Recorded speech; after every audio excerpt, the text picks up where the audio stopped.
नमस्कार, साजिश देख रहे हैं आप और मैं हूं आपके साथ शिवानी पांडे। ताइवान ने समंदर में चीन को चुनौती देने की पूरी तैयारी कर ली है। ताइवान बहुत जल्द समंदर में के पानी में अपनी ऐसी पनडुब्बियां उतारने वाला है जो चीन की सेना के लिए काल बनने वाला है। और समंदर में चीन को चुनौती देने की ताइवान की तैयारी कितनी बड़ी है, नई पनडुब्बियां ताइवान की ताकत को कितना बढ़ाने वाली है, युद्ध छिड़ने पर ताइवान का डबल डिफेंस कितना बड़ा है, इस स्पेशल रिपोर्ट में आप देखिए।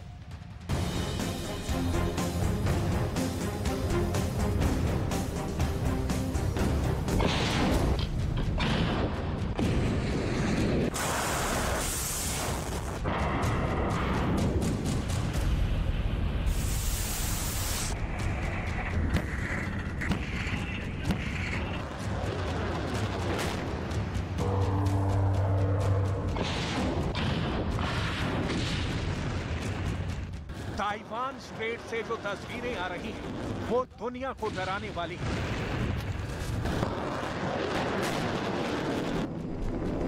शांत समंदर की लहरों पर युद्ध की सुनामी जैसा माहौल है।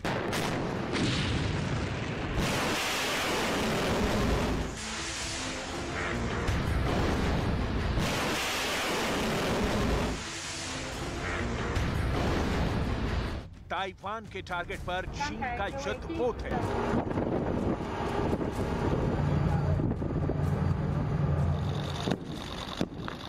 ठीक वैसे ही चीन के निशाने पर ताइवान का युद्धपोत है।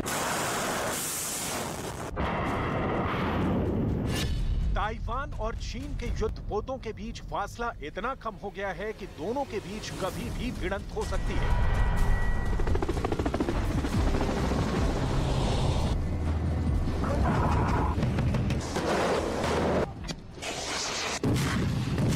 एक दूसरे पर वार पलटवार की जंग कभी भी शुरू हो सकती है। समंदर में किसी भी वक्त बारूद की आग लग सकती है, क्योंकि जंग की चिंगारी दोनों तरफ भड़की हुई है। इन दो तस्वीरों को देखिए। इसमें पहली तस्वीर चीन के युद्धपोत से रिकॉर्ड की गई है। इस वीडियो में चीन के युद्धपोत के अंदर से पीएलए की नेवी ताइवान के युद्धपोत की हरकत को फ्रेम दर फ्रेम रिकॉर्ड कर रहा है। अगर आप सोच रहे हैं कि यह काम सिर्फ चीन की नेवी कर रही है, तो आप सरासर गलत हैं। ताइवान की नौसेना ने भी चीन के युद्धपोतों को टारगेट पर ले रखा है। बस ग्रीन सिग्नल का इंतजार है। दोनों तरफ की सेना हमले के लिए तैयार बैठी है। लेकिन दूसरा सच ये भी है कि जितनी बड़ी तैयारी समंदर के लहरों पर ललकार के लिए हुई है, उससे कई गुना खतरनाक तैयारी गहरे समंदर में आक्रमण की है। ये आक्रमण युद्धपोत से नहीं, पनडुब्बियों से होगा। इसके लिए चीन की पनडुब्बी भी ताइवान के चक्कर लगा रही है। चीन की पनडुब्बियों को काउंटर करने के लिए ताइवान ने भी अब कमर कस ली है। समंदर में चीन को चुनौती देने के लिए ताइवान एक साथ कई पनडुब्बियों को उतारने को तैयार है। दूसरे शब्दों में कहें तो ताइवान अपने विध्वंसक शार्क को जल्द ही एक्टिव कर देगा, जो ड्रैगन के सुनामी प्लान पर पानी फेर देगा। चीन के अंडर वाटर अटैक को भी बेअसर कर देगा। खबर है कि ताइवान अपने पहले स्वदेशी पनडुब्बी को इस साल के सितंबर में लॉन्च करने वाला है। ताइवान की ये पनडुब्बियां चीन की एक एक हरकत पर न सिर्फ नजर रखेंगी, बल्कि गहरे समंदर में उसे मुंह तोड़ जवाब भी देंगी। चीन इन तस्वीरों को सीधे सीधे अमेरिका और ताइवान की चुनौती के तौर पर ले रहा है। यही वजह है कि अब शी जिनपिंग की सेना नई ड्रिल में चीन के सबसे ताकतवर हथियारों की नुमाइश करने जा रही है। ब्रिटिश वेबसाइट द सन की रिपोर्ट के मुताबिक चीन ने ताइवान के साथ साथ अमेरिका से भिड़ने की तैयारी को और तेज कर दिया है।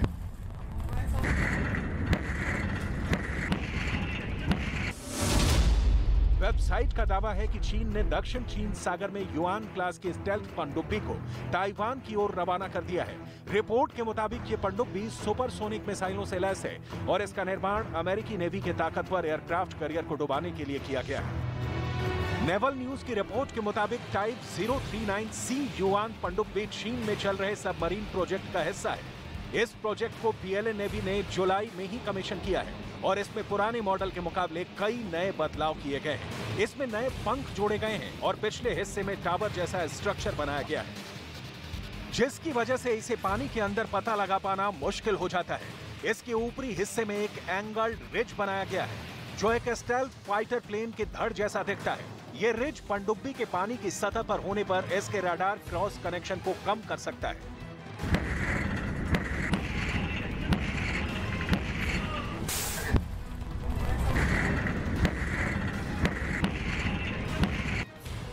ताइवान पर कब्जा करने के लिए चीन की आर्मी से ज्यादा एयरफोर्स और नेवी का रोल होगा। चीन की सेना की ये तैनाती ताइवान समेत अमेरिका तक को सीधा संदेश है कि वो युद्ध के लिए तैयार है, ताइवान को अपने नक्शे में मिलाने के लिए किसी भी हद तक जाने के मूड में है।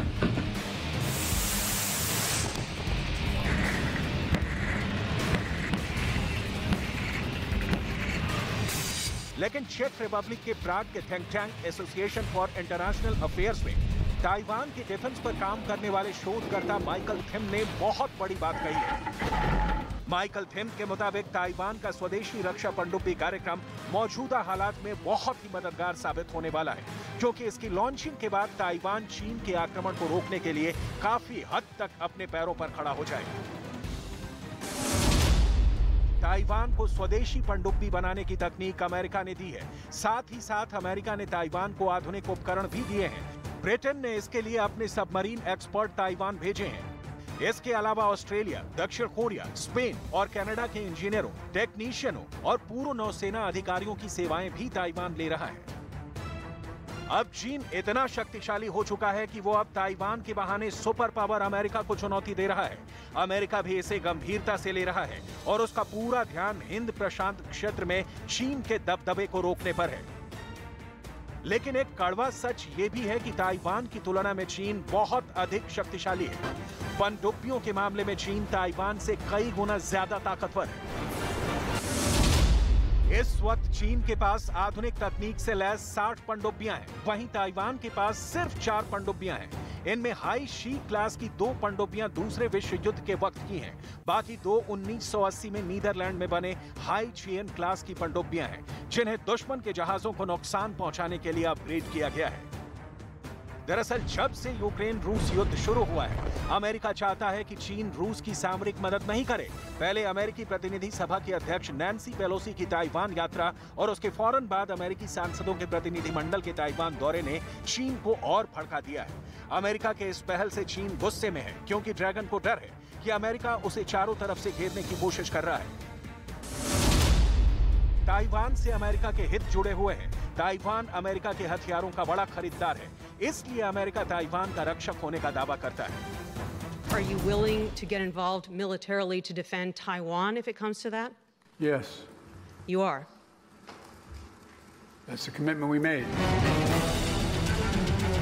अमेरिका किसी भी हालत में ताइवान को खोना नहीं चाहता। अमेरिका ने यही काम यूक्रेन में भी किया है। अमेरिका अब यूक्रेन को हथियार दे रहा है और यही काम अब ताइवान में कर रहा है, जिससे चीन और ताइवान में तनाव और बढ़ गया है। ताइवान पर चीन अगर मिसाइल अटैक करता है तो ड्रैगन का पहला टारगेट क्या होगा? पीएलए के फाइटर जेट ताइवान में सबसे पहले कहां एयर स्ट्राइक करेंगे? ताइवान में चीन के युद्धपोत का पहला निशाना क्या बनेगा? चीन की पनडुब्बी ताइवान के किस बेस को पहले बर्बाद करेगी? चीन के आक्रामक तेवर से साफ है, वो युद्ध के लिए तैयार है। ताइवान को अपने नक्शे में मिलाने के लिए बेकरार है। सिर्फ युद्ध को शुरू करने वाले पहले वार का इंतजार है।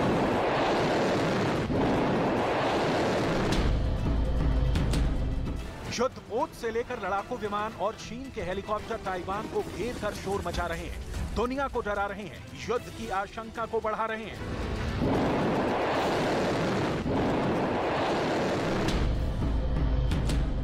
ताइवान के साथ तनाव के बीच चीन की नौसेना ने अपने बड़े जंगी जहाज नानचंग के साथ युद्धाभ्यास किया है।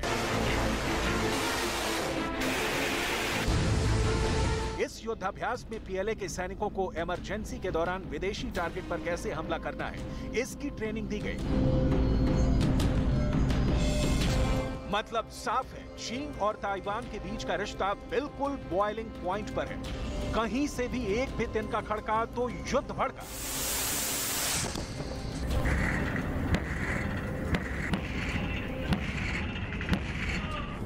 फिलहाल चीन का एजेंडा क्लियर है, मुफीद मौके का इंतजार और फिर ताइवान पर सीधा वार। इसलिए अमेरिका ने न सिर्फ ताइवान को पनडुब्बी बनाने में मदद की है, बल्कि ताइवान को ड्रैगन के बारूदी पंजे से बचाने के लिए अमेरिका ने अपने युद्धपोत भी तैनात कर रखे हैं। ताइवान के पश्चिम में मौजूद चीन के युद्धपोतों को रोकने के लिए अमेरिका ने ताइवान के पूरब में अमेरिका की 4 युद्धपोत तैनात है, जिसमें से एक उसका विमान वाहक पोत भी है, जिससे पूरी दुनिया खौफ खाती है। अमेरिका के ये 4 युद्धपोत हैं USS Ronald Reagan, USS Tripoli, USS America और USS Essex. USS Ronald Reagan Taiwan से 890 किलोमीटर दूर फिलीपींस सागर में मोर्चा संभाले हुए है। USS त्रिपोली ताइवान से 768 किलोमीटर की दूरी पर मौजूद है। अमेरिका का तीसरा युद्धपोत USS अमेरिका ताइवान से 1072 किलोमीटर दूर जापान की सासेबो बंदरगाह से नजर गड़ाए हुए है। वहीं चौथा युद्धपोत USS एक्सेस ताइवान से 2080 किलोमीटर दूर प्रशांत महासागर में तैनात है। लेकिन USS रोनाल्ड रीगन अब जापान में अपने होम पोर्ट पहुंच गया है। 3 महीने से ये चीन के काफी करीब चक्कर लगा रहा था, लेकिन अब वो वापस जापान के टोक्यो की खाड़ी में पहुंच चुका है। अमेरिका की नौसेना दुनिया की सबसे मजबूत नेवी मानी जाती है, जिसकी रेंज और डिप्लॉयमेंट के आगे ना रूस ठहरता है ना ही चीन। खासकर अमेरिका का 7वां बेड़ा जो अभी पूरी तरह से ताइवान को बचाने के लिए तैयार है। ये है अमेरिका का aircraft carrier USS Ronald Reagan. ये प्रशांत महासागर में अमेरिका का कमांड शिप कहा जा सकता है। ये अमेरिका के 7वें बेड़े का वो जहाज है जो हमेशा जापान में तैनात रहता है। ये जहाज, इसका बेड़ा और प्रशांत महासागर में मौजूद अमेरिकी नौसेना की ताकत क्या है और चीन को उससे कितना खतरा है, अब इस बात को बहुत गौर से समझ लीजिए। 7th फ्लीट के नाम से मशहूर ये अमेरिकी नौसेना के अंदर सबसे बड़ी नेवल पावर मानी जाती है। इसकी बराबरी दुनिया की बड़ी नौसेना नहीं कर सकती। अमेरिका की 7वीं फ्लीट में करीब 70 जहाज और पनडुब्बियां हैं। इनमें 14 बड़े जहाज यानी डिस्ट्रॉयर हैं, जबकि 12 परमाणु पनडुब्बियां भी हैं। साथ में 20 टोही विमान भी हैं। इस फ्लीट के तहत अमेरिका के 150 से ज्यादा लड़ाकू विमान भी तैनात रहते हैं और 27,000 से ज्यादा नौसैनिक इस पूरी फ्लीट का हिस्सा हैं। अब ये फ्लीट पृथ्वी पर कितना बड़ा एरिया कवर करती है, या ये कहें कि इसकी डिप्लॉयमेंट कहां-कहां तक हो सकती है। प्रशांत महासागर के अलावा हिंद महासागर में भारत के आसपास तक अमेरिका का 7वां बेड़ा सक्रिय रहता है। यह करीब 13 करोड़ वर्ग किलोमीटर का इलाका कवर करता है। यानी प्रशांत महासागर और हिंद महासागर में 36 देशों के लगे समुद्री इलाकों के आसपास अमेरिका की यह नेवल फोर्स अपना असर रखती है। ये इतना बड़ा इलाका है जिसके आसपास दुनिया की 50% आबादी रहती है। इसमें चीन के आसपास का तमाम इलाका ऐसा है जो अमेरिका कभी भी किसी भी वक्त बहुत ही शॉर्ट नोटिस पर अपनी नौसेना तैनात कर सकता है। और इसमें USS Ronald Reagan aircraft carrier lead ship होगा, जो अभी ताइवान की हिफाजत के लिए तैयार है। अब USS रोनाल्ड रीगन की ताकत, इसकी रेंज और फायर पावर को समझिए, क्योंकि जब ये मिशन पर निकलता है तो अकेले नहीं निकलता, बल्कि 10 से ज्यादा जहाज इसके साथ होते हैं जो किसी भी युद्ध के लिए तैयार रहते हैं। USS रोनाल्ड रीगन के साथ गाइडेड मिसाइल डिस्ट्रॉयर्स होते हैं, मिसाइल क्रूजर होते हैं। इस बेड़े में 12 वॉरशिप होते हैं जो एक करियर स्ट्राइक ग्रुप कहलाए जाते हैं। इनके साथ न्यूक्लियर अटैक सबमरीन भी होती है और साथ में हजारों किलोमीटर की रेंज में ऑपरेट करने वाले 75 विमान भी होते हैं। ऐसा कई बार हुआ है जब अमेरिका ने एक या उससे ज्यादा करियर बैटल ग्रुप के साथ दक्षिण चीन सागर में युद्धाभ्यास किया है, सिर्फ चीन को यह दिखाने के लिए कि वो ताइवान से अपनी बुरी नजरें हटा ले। लेकिन फिलहाल जब चीन ताइवान पर हमले के लिए तैयार बैठा है, ऐसे में रोनाल्ड रीगन का काउंटर अटैक ताइवान के लिए संजीवनी साबित तो होगा ही। ताइवान के समंदर में उसके नए सबमरीन भी हमले के लिए तैयार रहेंगे। और चीन के राष्ट्रपति शी जिनपिंग इस वक्त बहुत एक्टिव हैं। बीजिंग से लेकर अमेरिका के हवाई द्वीप तक शी जिनपिंग की तीसरी आंख घूम रही है और चीन की चालाकियों की नई मिसाल ये है कि 26 देशों की नजर बचाकर चीन के जासूस ने अमेरिका के राज चुरा लिए हैं। ताइवान से तनाव के बीच अमेरिका की नेवी का सीक्रेट चीन के हाथों में जाना बहुत बड़ी बात है। और इस बार अमेरिका के हवाई द्वीप पर शी जिनपिंग के खुफिया कैमरे में क्या-क्या रिकॉर्ड हुआ है, देखिए हमारी ये स्पेशल रिपोर्ट।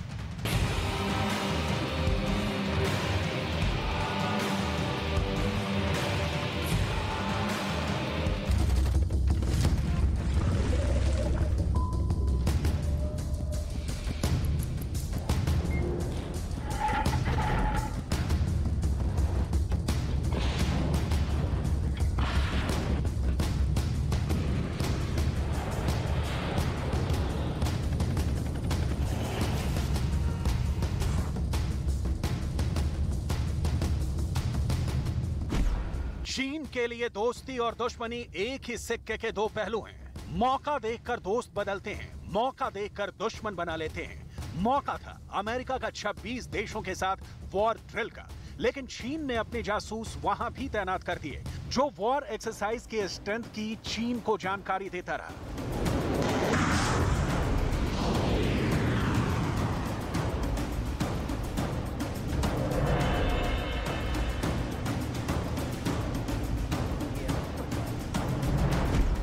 चीन ने जासूसी की इस पूरी घटना को कैसे अंजाम दिया और कैसे पूरी दुनिया की आंखों में धूल झोंका है, ड्रैगन का ये पूरा खेल पूरे विस्तार में बताएंगे।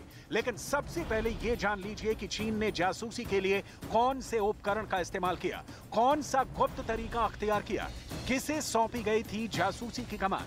चीन के जासूस ने अमेरिका के वॉर एक्सरसाइज से कौन से मिलिट्री राज उड़ा लिया है।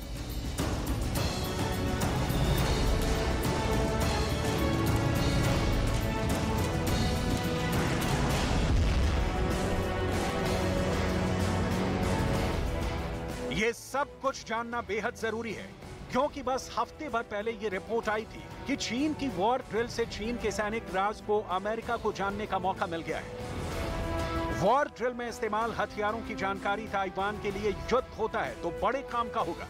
जासूसी जंग का एक हिस्सा है। दुनिया में राज के भूखे लोगों के लिए एक धारदार हथियार है, और इसी हथियार के वॉर में छुपी है वो कहानी जो ताइवान के हमले की आज की शुरुआत को खारिज करता है। और कहानी को 4 साल पीछे यानी साल 2018 में ले जाता है, जब चीन ने ताइवान के खिलाफ सैनिक इस्तेमाल की नींव डाली थी।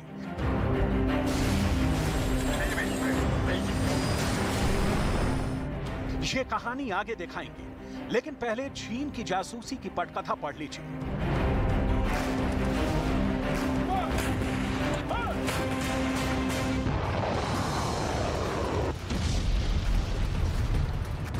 पश्चिमी मीडिया की रिपोर्ट के मुताबिक अभी हाल ही में अमेरिका ने 26 देशों के साथ मिलिट्री ड्रिल की। यूएस नेवी के इस इंटरनेशनल ड्रिल को रेमपैक कहा जाता है, यानी rim of the Pacific.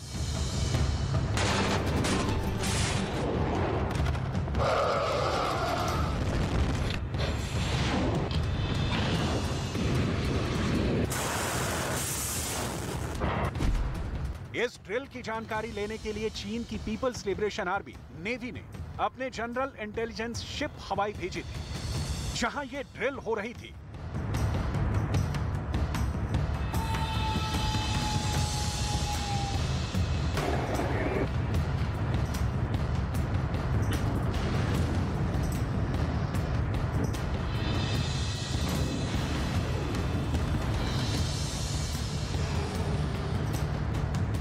Taiwan हमले के पहले चीन के इस लेवल पर इंफॉर्मेशन कलेक्ट करने के पीछे वो तथ्य भी है कि कहा जा रहा है कि अमेरिका का पलड़ा इस वक्त भारी है, क्योंकि चीन ना तो नैन्सी पेलोसी को ताइवान पहुंचने से रोक पाया, ना अमेरिका के सांसदों को ताइवान पहुंचने से रोक पाया। जिसे रेमपैक ड्रिल कहा जा रहा है, इसमें इस्तेमाल हुए लाव लश्कर की जानकारी बहुत जरूरी है, ताकि ये समझा जा सके कि ये ड्रिल कितनी बड़ी थी।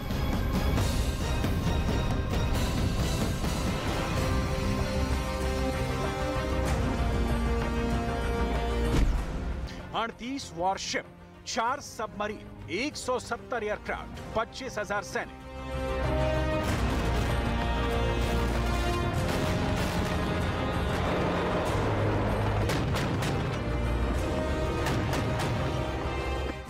जब पूरी दुनिया की नजर चीन, ताइवान और अमेरिका पर है, उस वक्त इतनी बड़ी मिलिट्री ड्रिल बहुत कुछ साफ करती है। ये आगे बताएंगे कैसे। पहले उस जासूस को जान लीजिए जिसने अमेरिका के सैनिक राज चुराए हैं।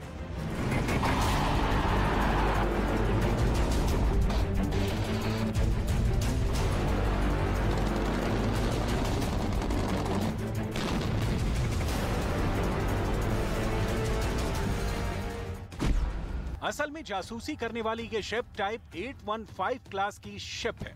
इस शिप को जासूसी के लिए ही डिजाइन किया गया है। मिसाइल का मलबा इकट्ठा करना, पानी के भीतर से इस्तेमाल हथियार जुटाना, इस्तेमाल रेडार की जानकारी जुटाना। यह शिप मशीन गन से लैस होती है।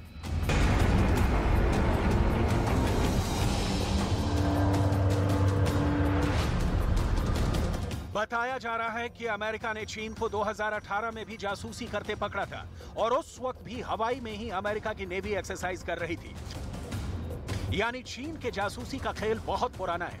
2018 की इस घटना में ही ताइवान के हमले की शी जिनपिंग की सोच की बुनियाद है। यकीन नहीं होता तो चीन के राष्ट्रपति शी जिनपिंग की ताइवान को लेकर 2018 में दिए बयानों का दस्तावेज पढ़ा जा सकता है। शी जिनपिंग के दिमाग में बहुत क्लियर है कि ताइवान के खिलाफ वो मिलिट्री एक्शन लेने के लिए बिल्कुल आजाद है और देर सवेर ये तो करना ही होगा।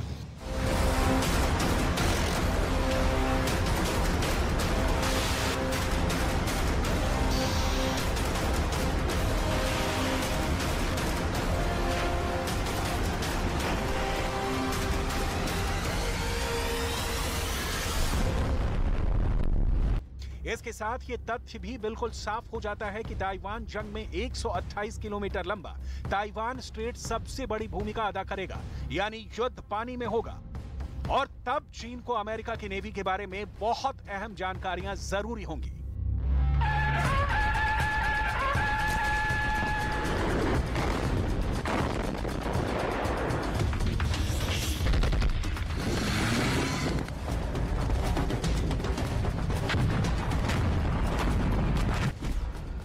चीन ने इसीलिए जासूसी का काम 2018 में ही शुरू कर दिया था। 2017 में भी चीन के टाइप 815 शिप को अलास्का में थर्ड एंटी बैलिस्टिक मिसाइल के टेस्ट के दौरान निगरानी करते हुए पाया गया था।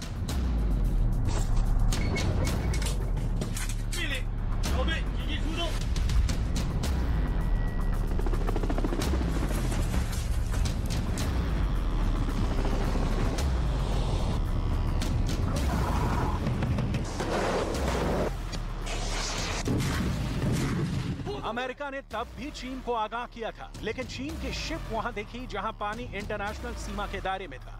यानी ओपन सी में चीन के विस्तारवादी महत्वाकांक्षा की दौड़ ऐसी है कि उसे किसी भी चाल से कोई गुरेज नहीं है। ये दीगर बात है कि चीन की सेना के बारे में कहा जाता है कि वो युद्ध के अनुभव से विहीन सेना है। उसके पास लड़ने के लिए सिर्फ देह है, दिमाग नहीं। इसीलिए चीन जिसे दुश्मन मानता है, उनकी सेना से जुड़ी हर जानकारी चोरी के लिए जासूस तैनात कर देता है। ताइवान के खिलाफ चीन एक्शन ले रहा है और यह एक्शन ऐसा है जिसका हासिल शी जिनपिंग के लिए बस चीन की जनता को दिखाने के लिए छलावा है। ताइवान की सीमा में घुसकर उसे डराने का खेल चीन बहुत खेल रहा है। ताइवान के विदेश मंत्रालय ने कहा है,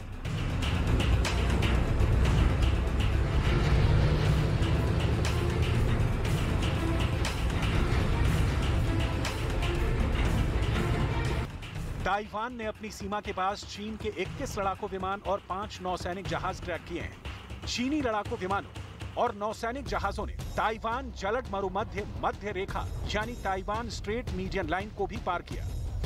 ताइवान के रक्षा मंत्रालय की तरफ से कहा गया कि शुक्रवार शाम 5 बजे उन्होंने चीनी लड़ाकू विमानों और नौसैनिक जहाजों को ट्रैक किया। ताइवान के रक्षा मंत्रालय ने यह भी कहा कि उनका कॉम्बैट एयर पेट्रोल, नौसैनिक जहाजों और एयर डिफेंस मिसाइल सिस्टम निगरानी और चीन की गतिविधियों का जवाब देने के लिए तैयार है। इससे पहले चीन के 51 लड़ाकू विमान ताइवान की सीमा के पास देखे गए थे।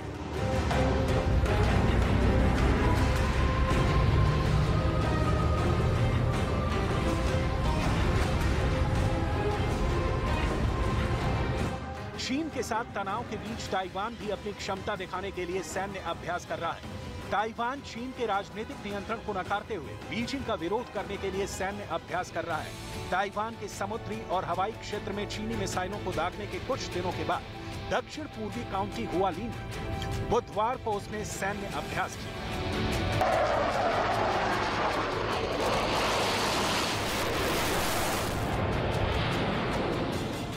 तीनों देश सैन्य अभ्यास कर रही हैं, लेकिन फर्क समझिए, चीन डराने के लिए कर रहा है, ताइवान बचने के लिए कर रहा है और अमेरिका बचाने के लिए कर रहा है। यही इसका सर्वमान्य तथ्य है। बाकी हर देश बिना फायदे के नहीं सोचता। शी जिनपिंग ताइवान के फ्रंट पर फुल ऑन एक्टिव है।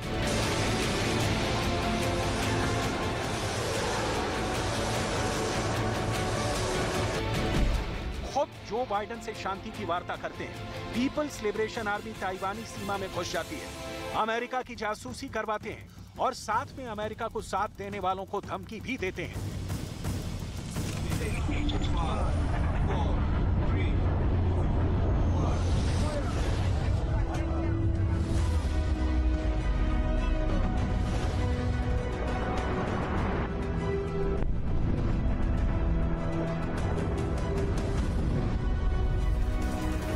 इसके पीछे शी जिनपिंग चाहते हैं कि ताइवान पर जब वो चढ़ाई करें तो उनके सामने दुनिया का कोई देश खड़ा ना हो, ताकि ये काम शी जिनपिंग बिल्कुल सुचारू रूप से कर सके।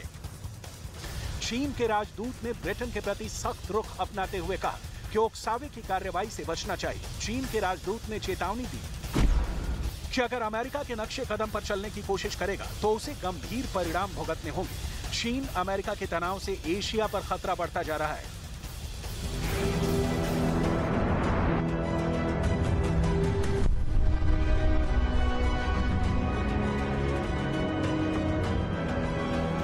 ये चीन की बौखलाहट बोल रही है, क्योंकि ना नैन्सी पेलोसी को रोक पाया, ना अमेरिका के सांसदों को, ना उसकी जापान सुन रहा है, ना ताइवान। और तो और ताजा रिपोर्ट के मुताबिक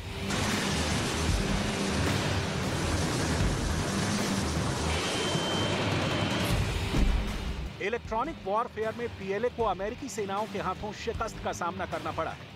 नैन्सी पेलोसी के ताइवान आ रहे एयरक्राफ्ट को रोकने के लिए पीएलए ने जेट्स की मदद से रेकी की थी। ऐन मौके पर पीएलए के सभी इलेक्ट्रॉनिक वॉरफेयर उपकरण ठीक से काम ही नहीं कर सके।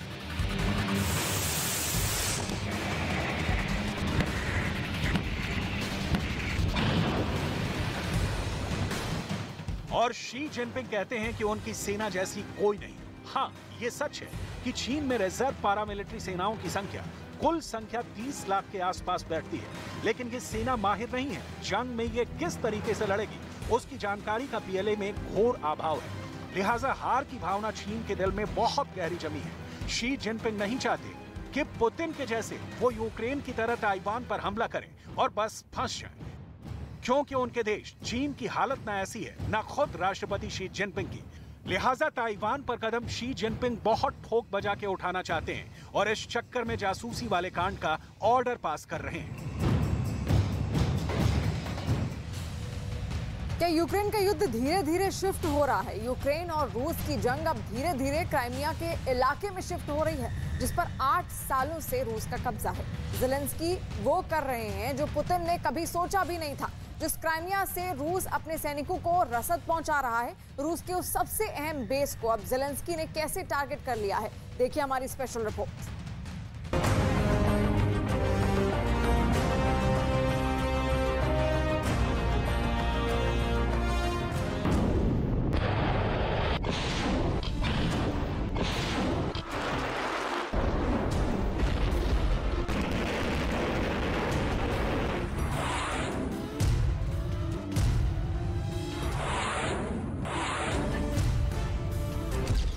अब इलाका पुतिन का होगा और उस पर हमला ज़ेलेंस्की करेंगे। क्या यूक्रेन की जंग अब डॉनबास की बजाय क्राइमिया में शिफ्ट हो रही है, जो 8 सालों से रूस के कब्जे में है और इस वक्त पुतिन का खास इलाका है? क्या अब रूस के सैनिकों को उनके ही इलाके में घेर कर मारेगी ज़ेलेंस्की की आर्मी?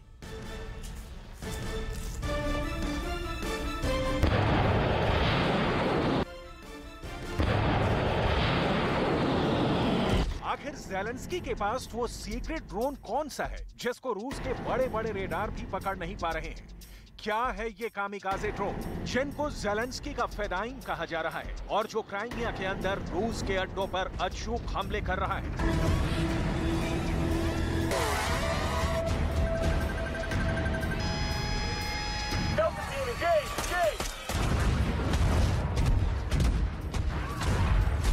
ब्रिटेन के रक्षा मंत्रालय ने एक रिपोर्ट जारी की है और उसमें बताया गया है कि आखिर क्या वजह है कि रूस के 1800 टैंक यूक्रेन की रणभूमि में तबाह हो चुके हैं। आखिर रूस के सैनिकों की वो कौन सी कमजोरी है जिसकी वजह से यूक्रेन की रणभूमि रूसी टैंकों का कब्रिस्तान बन गई है?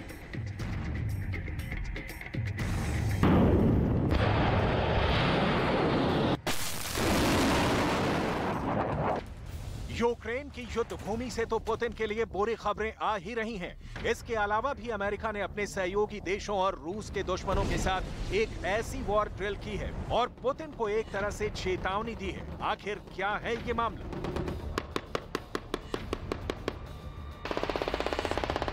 आखिर पुतिन इतनी टेंशन में क्यों है? रूस के अंदर क्यों ये घोषणा करवा दी गई है? रूस में जो मां 10 बच्चे पैदा करेगी उसको पुतिन 13 लाख रुपए का इनाम देंगे। क्या यूक्रेन में रूसी सैनिकों की मौत के बढ़ते आंकड़ों ने पुतिन को बुरी तरह झकझोर दिया है?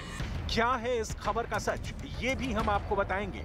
लेकिन सबसे पहले बात होगी क्राइमिया की, जो अगस्त के महीने में चौथी बार सुर्खियों में है।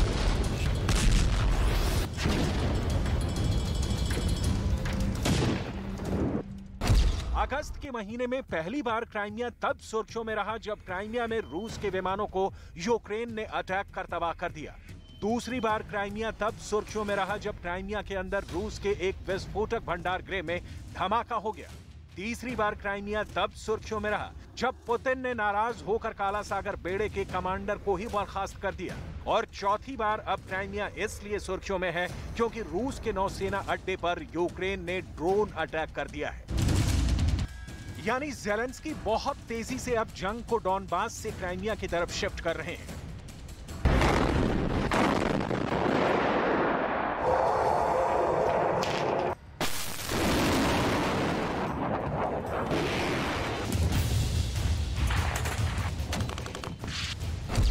वही क्राइमिया जो साल 2014 से पहले यूक्रेन के कब्जे में था, जिस पर रूस ने 2014 में बल प्रयोग करके अधिकार कर लिया। और अब ज़ेलेंस्की ऐलान कर चुके हैं कि क्राइमिया को भी दोबारा अपने कब्जे में लेंगे। और इसीलिए एक बार फिर यहां पर यूक्रेन ने किया है कामिकाज़े ड्रोन हमला।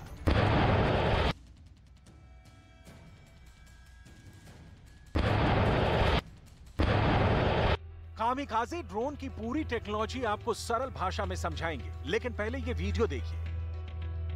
ये क्राइमिया में यूक्रेन के ताजा हमले की तस्वीरें हैं। इमारतों के बीच निकलता धुआं आपको नजर आ रहा होगा। जहां हमला हुआ है वो जगह आपको मैप में भी दिखाते हैं। यूक्रेन ने क्राइमिया के सेवेस्तोपोल बंदरगाह पर अटैक किया है, जो रणनीतिक और आर्थिक दृष्टि से रूस के लिए बेहद अहम है। क्राइमिया में सेवेस्तोपोल के जिस बंदरगाह को ज़ेलेंस्की ने अपने टारगेट पर लिया है, वो इसलिए अहम है क्योंकि रूस के कब्जे में यही एकमात्र ऐसा बंदरगाह है जहां पर बर्फ नहीं जमती है। क्योंकि अगर बंदरगाह पर बर्फ जम जाए तो उस बंदरगाह पर काम ही नहीं किया जा सकता। अगर इस पोर्ट पर रूस की मुश्किल बढ़ी तो रूस का भी भारी आर्थिक नुकसान हो सकता है। इसलिए ज़ेलेंस्की सेवेस्तोपोल पर हमला करके पुतिन पर मनोवैज्ञानिक दबाव बनाना चाहते हैं।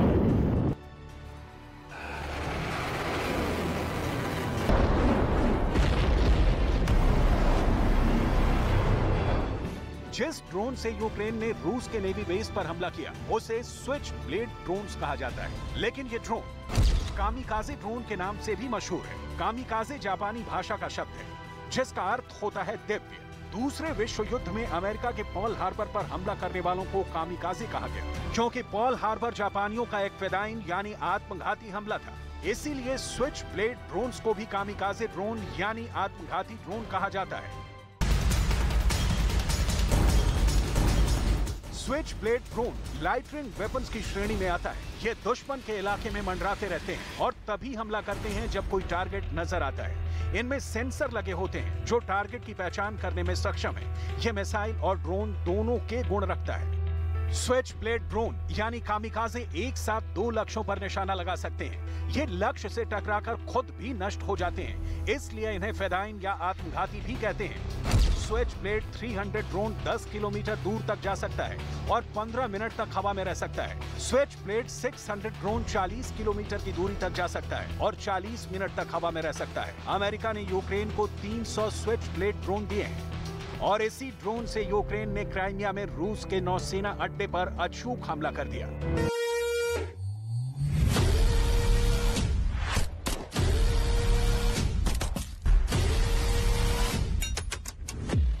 क्राइमिया में रूस की सरकार के प्रतिनिधियों ने यह कहा है कि रूस का एयर डिफेंस एक्टिव था। सवाल यह है कि फिर हमला कैसे सफल हो गया। इससे पहले भी क्राइमिया के ही बेलगोरेद में रूसी विस्फोटक भंडार गृह में धमाके हुए थे और क्राइमिया के एयरबेस पर भी हमला कर रूस के विमानों को नष्ट करने का दावा यूक्रेन की तरफ से किया गया। यूक्रेन के इन हमलों के बाद पुतिन इतने ज्यादा नाराज थे कि उन्होंने अपने काला सागर के नेवी कमांडर को ही बर्खास्त कर दिया था। पुतिन यहां नया नेवी कमांडर नियुक्त कर चुके हैं, लेकिन इसके बाद भी क्राइमिया पर हमले रुक नहीं रहे हैं, जो कि रूस के लिए बड़ी चुनौती साबित हो सकते हैं।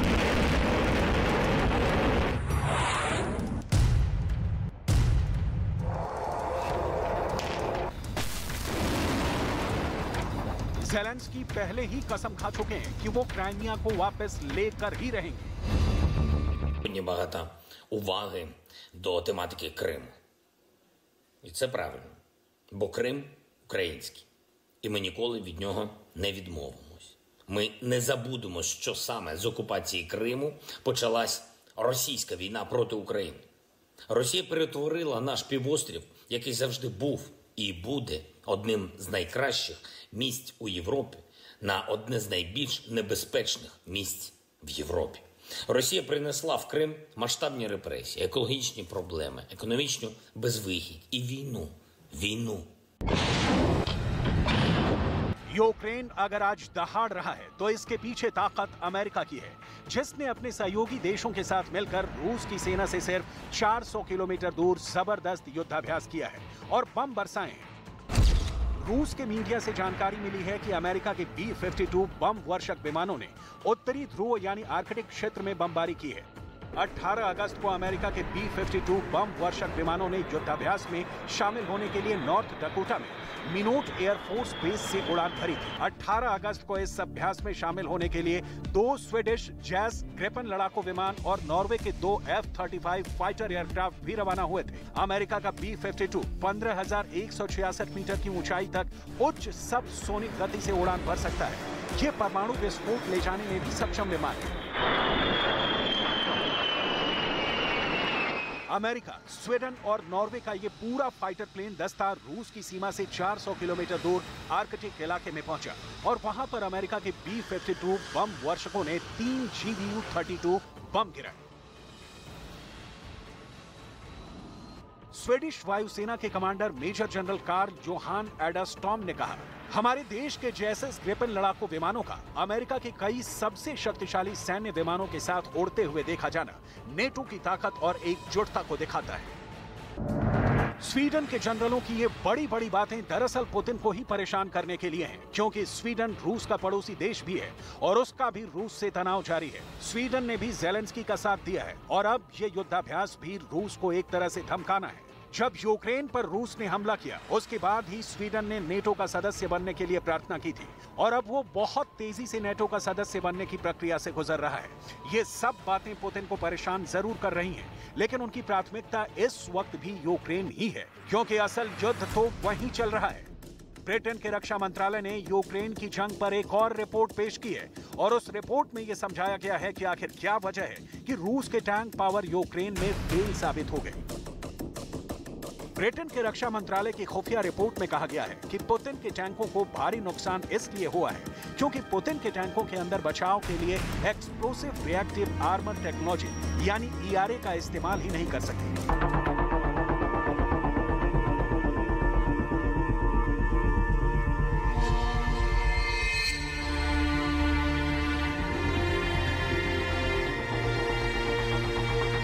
दरअसल ERA एक ऐसी टेक्नोलॉजी है कि जब भी कोई प्रोजेक्टाइल या प्रक्षेपास्त्र टैंक की तरफ आता है तो ये पहले ही एक्टिव हो जाता है, लेकिन रूस के सैनिकों को ना ही इस टेक्नोलॉजी का यूज पता था और ना ही उन्होंने इसका इस्तेमाल किया। चेचन्या के युद्ध के दौरान भी इस वजह से ही रूस को नुकसान उठाना पड़ा था, लेकिन रूस ने इस पर कोई सबक नहीं लिया, जिसका खामियाजा अब उसे यूक्रेन में भी भुगतना पड़ा है। इस युद्ध में रूस ने अपने 2000 से ज्यादा टैंक गंवा दिए हैं। अगर ये माना जाए कि एक टैंक के साथ न्यूनतम यानी कम से कम 2 रूसी सैनिकों की जान गई, तो रूस के 4000 से ज्यादा सैनिक तो टैंकों के साथ ही जान गंवा बैठे।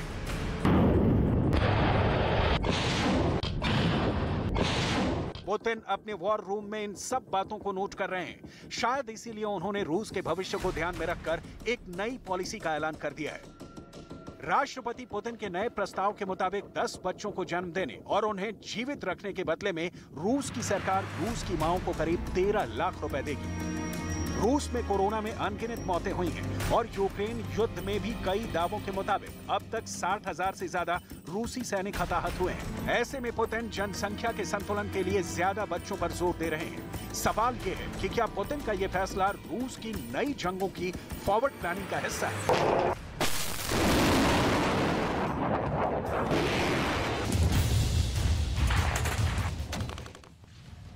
यूक्रेन रूस के खिलाफ अब ताइवान के ड्रोन रिवॉल्वर 860 से लड़ाई लड़ रहा है और ये ड्रोन यूक्रेन को पोलैंड से मिले हैं और इन ड्रोन को पोलैंड ने ताइवान से खरीदा था। ताइवान का ये ड्रोन बेहद ताकतवर है।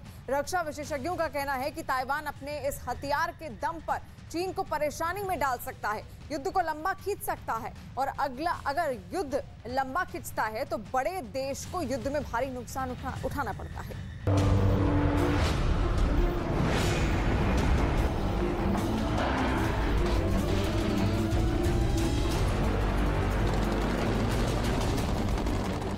ताइवान का ताकतवर ड्रोन रिवॉल्वर 860।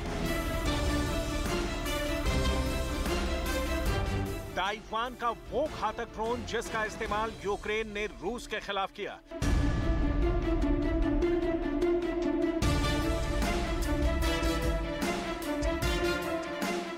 और रूस की रातों की नींद उड़ा दी थी।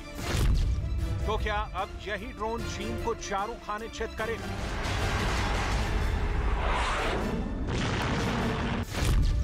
क्या ताइवान के ड्रोन से चीन में तबाही आएगी?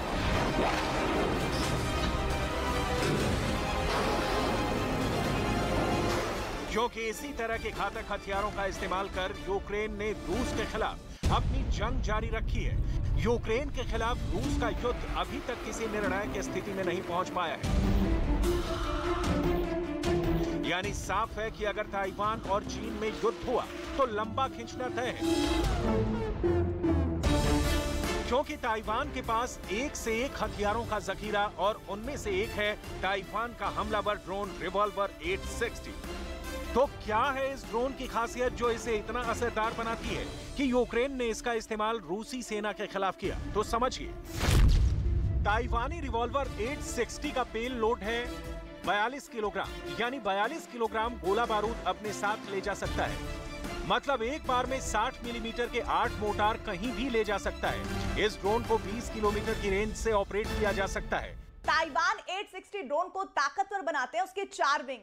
ये 4 विंग इतने ताकतवर हैं कि कई मिनटों तक ड्रोन आसमान में उड़ान भर सकता है, अपने टारगेट को देखकर सटीक निशाना लगा सकता है। ये ड्रोन 1060 मिलीमीटर लंबा और 490 मिलीमीटर ऊंचा है। उत्तराखंड के देहरादून जिले के एक गांव में बादल फट गया। एनडीआरएफ की टीम मौके पर पहुंचकर राहत और बचाव का काम शुरू कर दिया है और उत्तराखंड के मुख्यमंत्री पुष्कर सिंह धामी ने भी मौके पर पहुंचकर हालात की समीक्षा की है। और खास बात यह कि इस दौरान मुख्यमंत्री बुलडोजर पर सवार नजर भी आए। ये उत्तराखंड के जॉली ग्रांट एयरपोर्ट की तस्वीरें हैं। एयरपोर्ट पर आए सैलाब की तस्वीरें जिसने भी देखी वो हैरान रह गया। जिस रनवे पर प्लेन टेक ऑफ और लैंडिंग किया करते थे उस रनवे पर सैलाब आ गया।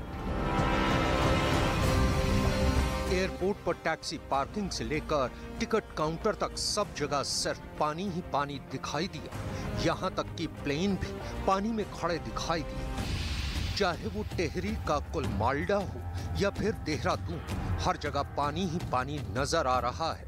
देहरादून के रायपुर में तो इतना सैलाब आया कि मुख्यमंत्री को इलाके का निरीक्षण करने के लिए बुलडोजर का सहारा लेना पड़ा। देवभूमि में जैसे जैसे बारिश की मार बढ़ती जा रही है, राहत बचाव के काम को तेज रफ्तार देने के लिए मुख्यमंत्री पुष्कर सिंह धामी बिना देरी किए ग्राउंड जीरो पर उतर गए हैं। देहरादून की सड़कों पर मुख्यमंत्री पुष्कर सिंह धामी बुलडोजर से निरीक्षण करने पहुंचे। मौके पर पहुंचकर जिले के अधिकारियों से हालात का जायजा लिया और बाढ़ की चपेट में आए लोगों को सुरक्षित जगह पर ले जाने के साथ साथ खाने पीने की माकूल व्यवस्था के निर्देश दिए। नमस्कार, उधर अभी कर रहे हैं इसको वैकल्पिक मार्ग खोलने की तैयारी कर रहे हैं जल्दी से जल्दी। आज सभी लोगों के लिए करते हैं जो भी यहाँ से होता है। अभी हेलीकॉप्टर की भी मांग कर रहे हैं, कहीं रेस्क्यू करना होगा। देर रात से ही मूसलाधार बारिश के बीच में एनडीआरएफ की टीम लोगों को सुरक्षित जगहों पर पहुंचाने में जुटी रही। हम कोशिश कर रहे हैं कि जल्दी से जल्दी जो बचाव के काम है वो सबसे जल्दी हों। लोगों को जो जरूरी मूलभूत आवश्यकताएं हैं, उनकी जरूरत है, वो सब हम पूरी करें और साथ ही साथ जो ये मार्ग बह गए हैं इनका वैकल्पिक व्यवस्था बनाएं जिससे कि आवागमन सुचारू से हो। वहीं सूबे के मुख्यमंत्री के ग्राउंड जीरो पर पहुंचने से राहत बचाव के काम में और तेजी आ गई। फिलहाल बादल फटने की इस घटना में जान माल की कोई खबर नहीं है।